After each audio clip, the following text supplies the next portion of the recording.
Bem-vindo ao meu canal no YouTube. Aqui falo sobre atendimento a crianças no consultório, com assuntos e dicas que te ajudam a ter sucesso nesses atendimentos.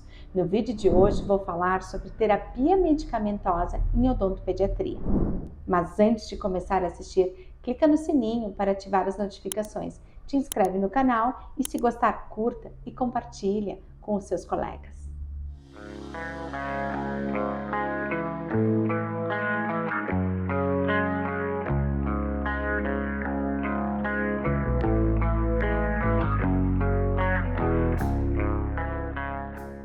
Então vamos começar falando em terapia medicamentosa em odontopediatria. E eu acho que uma questão bem importante que a gente deve conversar é sobre a dificuldade dos clínicos em prescrever em odontopediatria. Existem muitos receios porque nós temos algumas fórmulas, nós temos um entendimento de metabolismo, de fisiologia, diferentemente quando nós temos os padrões, que acontece quando faz a prescrição em adultos.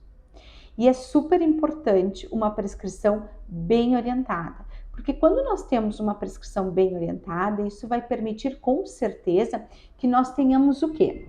Um controle eficaz da dor, um controle satisfatório, uma subdosagem ela não vai gerar esse alívio, e uma hiperdosagem, uma overdose, nós vamos ter outras consequências que vão ser muito piores do que a dor que a criança estava sentindo.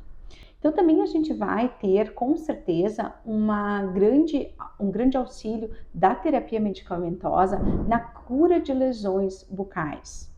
Nós temos lesões que muitas vezes, principalmente lesões que nós temos de mucosa, onde nós temos lesões também acometidas por cárie, lesões acometidas, por exemplo, principalmente em criança, que seria pós-anestesia, né? Então vamos ter úlceras traumáticas, síndromes, gengiva-estomatite herpéticas. Então são algumas doenças, sim, que as terapias medicamentosas, os medicamentos nos auxiliam bastante para que a gente tenha sucesso e conforto, principalmente, do paciente.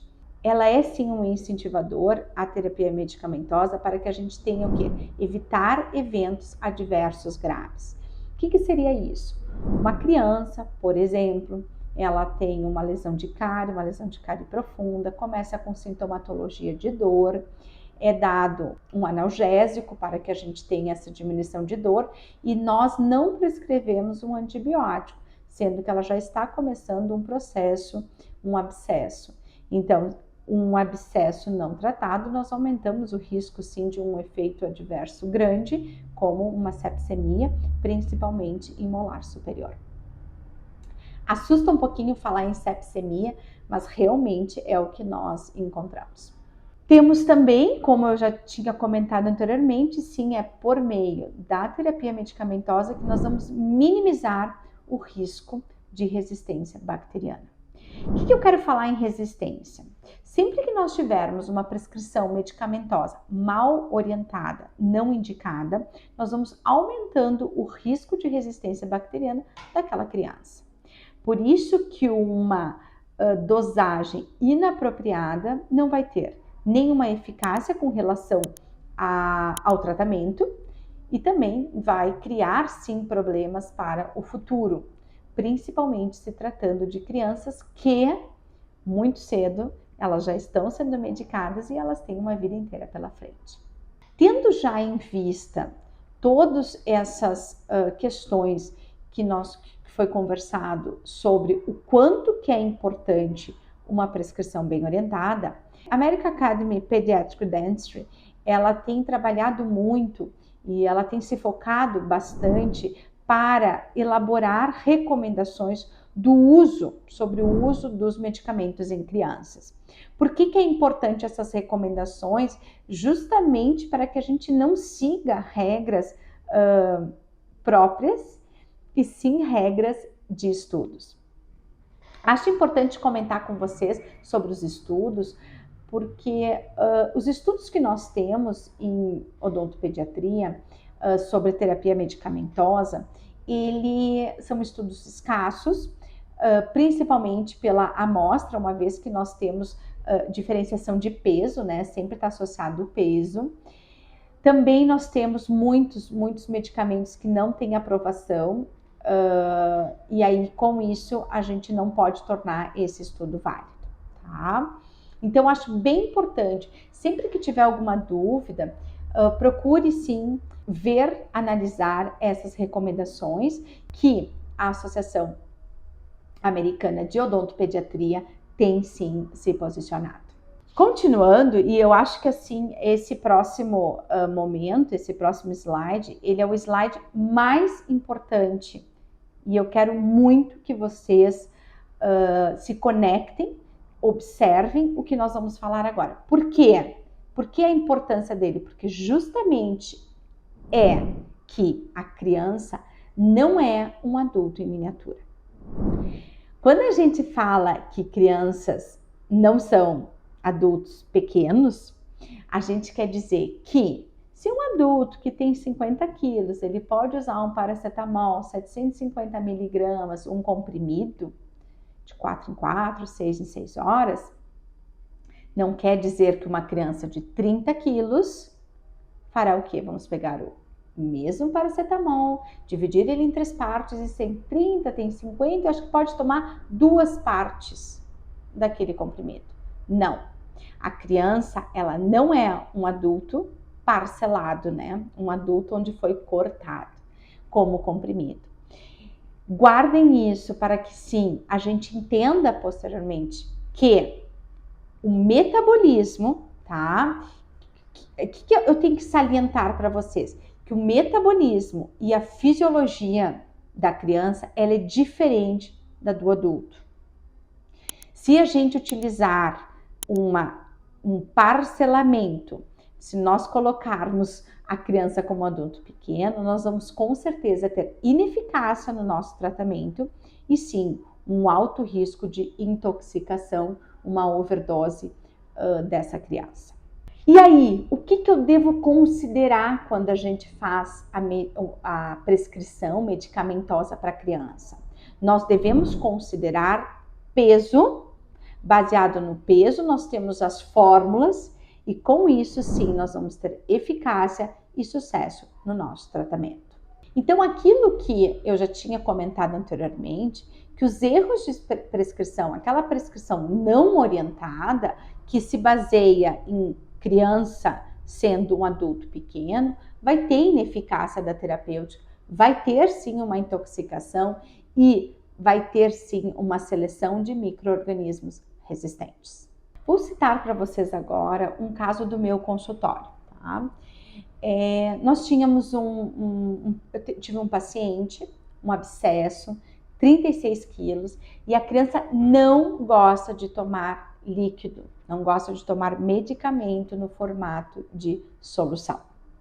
O pai resolveu fazer o quê? Vou diluir numa quantidade de líquidos menor o comprimido, na realidade o pó da cápsula do antibiótico, tá? E aí ele olhou assim aquele pó todo, ele pensou, vou dividir, e fez uma divisão, né, para entender o que poderia se aplicar para uma criança de 36 quilos. Deu a medicação dessa forma, passado 48 horas, a criança retorna ao consultório e já no caso, ela já tinha ido em um outro consultório, então retorna para o meu consultório com certeza um quadro de dor muito maior e o abscesso, que inicialmente nas primeiras 24 horas, 36 horas, tinha tido uma melhora da sintomatologia, em 48 horas estava muito maior. Por quê? Porque ele teve uma intoxicação? Não, definitivamente ele deve ter tido uma subdose. A subdose tornou esse tratamento ineficaz, com certeza, e além disso, os micro-organismos se tornaram mais resistentes. O que foi feito? Foi feito trocada a antibiótico-terapia, foi feito o cálculo baseado no peso, e sim, tem que ser tomado em solução. Tá? Porque para o peso de 36 quilos não pode ser administrado na forma de comprimidos e cápsulas. Então, vocês veem que como realmente medicar erroneamente não vai nos permitir simplesmente que, não intoxicou. Não, o problema é a subdose, e principalmente se tratando de bactérias, é um assunto que realmente gera, assim, muitas chances de não ter sucesso, às vezes até no próprio ajuste da dose. Vamos falar então agora, eu gosto muito dessa tabela de dor, tá? Essa tabela de dor, ela diz o que é mito e o que realmente a gente tem encontrado em termos de evidência científica. Então, a gente diz assim, recém-nascidos não têm o sistema nervoso maduro o suficiente para experimentar a dor, entendeu? É mito. Após as 26 semanas de vida do feto, ele já é capaz de experienciar a dor. Então, crianças prematuras ou a termo são altamente sensíveis à dor. Então, não, o bebê sente dor, sim. O sistema nervoso, ele é maduro para a sensibilidade de dor. Crianças não sentem tanta dor quanto os adultos. Normalmente, as crianças relatam níveis mais altos de dor do que os adultos, em procedimentos dolorosos semelhantes. Então, sim, a criança ela tem mais dor. Crianças se acostumam com a dor? Não. Dor não tratada tem efeitos deletérios. Entra o emocional junto, causando sim mudanças ao longo do prazo do sistema nervoso central da criança. Criança que fica sentindo dor, ela altera o padrão de dor que ela tinha. Além de todo o fator emocional. Criança que tem com dor não controlada, aumenta a dor. E aí sim o fator emocional, com certeza, tem um aumento, né, dessa dor e desconforto. Criança não demonstra dor.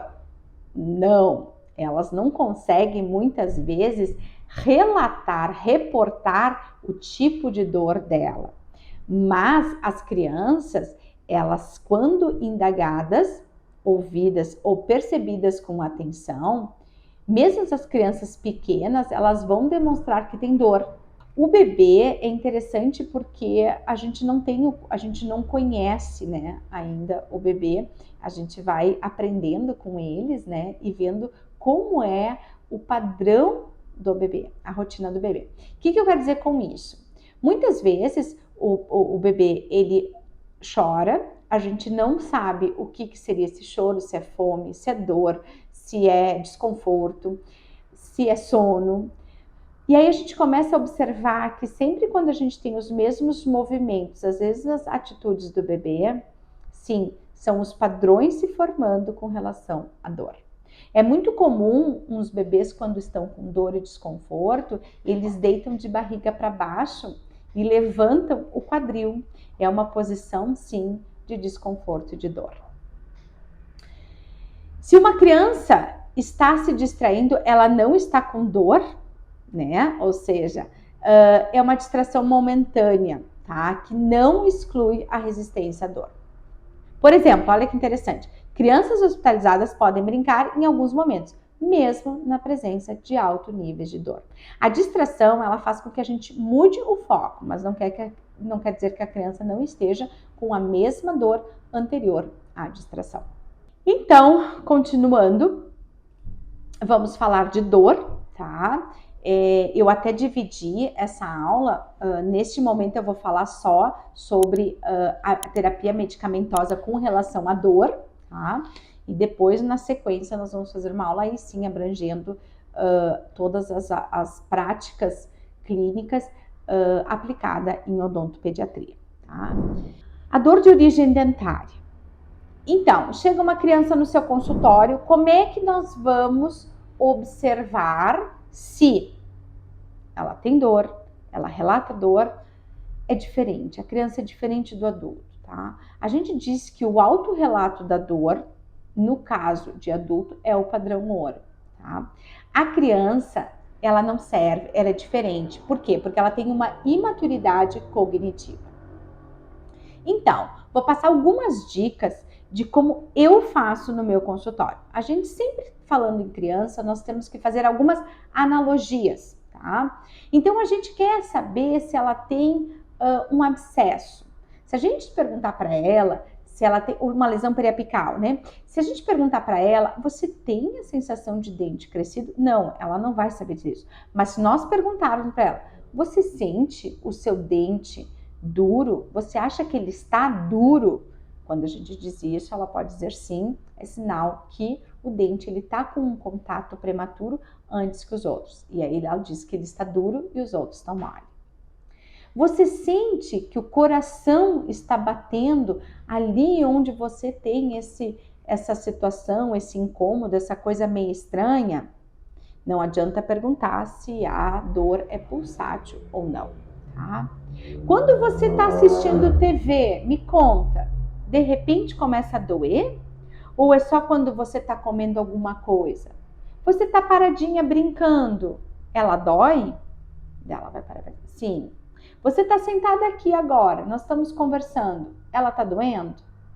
Vou ligar a TV. Vamos ver se quando você vê TV ela continua doendo? Eu estou usando o método da distração com a TV? Não, mas eu quero que em posição de repouso, quero saber se a dor ela é contínua ou se ela é uma dor provocada. Com isso a gente vai conseguir ter ideia de como é a dor da criança. Não é um autorrelato, mas a gente faz alguns questionamentos que nos permitem que a gente tenha uma resposta mais objetiva do subjetivo. A dor de origem dentária, o que a gente tem utilizado, tá? Para dor em criança. A gente tem usado analgésicos não opiáceos, tá? Usamos bastante, né, o acetaminofeno, a dipirona, tá? Ele tem um efeito bem legal. Temos os analgésicos opiáceos, né, que seria a codeína e o tramadol. Eu tô colocando aqui para vocês esses os analgésicos opiáceos, mas a gente não tem rotina de consultório de uso, tá? A gente não faz por rotina. Depois, falando então de anti-inflamatórios não esteroides, né? Que nós vamos encontrar? O ibuprofeno, diclofenaco e o naproxeno. O que a gente tem percebido, os estudos têm relatado para nós? O que nós temos percebido através da evidência científica, tá? Quando nós temos uma dor, tá? Vai ser feito um procedimento. Nós medicamos com paracetamol ou com ibuprofeno, até diclofenaco, antes do procedimento, né? Nós temos uma diminuição da dor pós-operatória. Também tem sido observado que o paracetamol isoladamente, tá? Ou o ibuprofeno isoladamente, eles têm um efeito menor do que se nós associarmos paracetamol com o ibuprofeno. Então, terminando essa primeira parte da terapia medicamentosa, eu queria deixar para vocês assim um resumão, tá? Um resumão no sentido de que o que é realmente importante de tudo que a gente falou? O mais importante, criança deve ter prescrição baseada no seu peso. Temos que controlar a dor da criança. A dor da criança é real, tá? Quando temos processos dentários, lesões, processos pós-procedimentos, sim, vamos ter a possibilidade de ter dor. Lembrar que as crianças têm um limiar de dor diferente, tá? E elas têm a dor, sim, elas não são mais resistentes à dor. Inclusive, o limiar de dor da criança, ela é menor do que o adulto, a sua resistência é menor. O que nós temos da criança, e isso sim, é uma recuperação mais rápida, um quadro de involução de dor mais rápido do que o de adulto. Mas a dor, sim, ela existe como a do adulto. Finalizamos essa primeira parte, né? Vamos conversar, sim, novamente, falando, sim, daí da prescrição na prática clínica do consultório odontopediátrico. Se gostou desse vídeo, clica aqui, se inscreva no meu canal e compartilha com seus colegas. Até breve!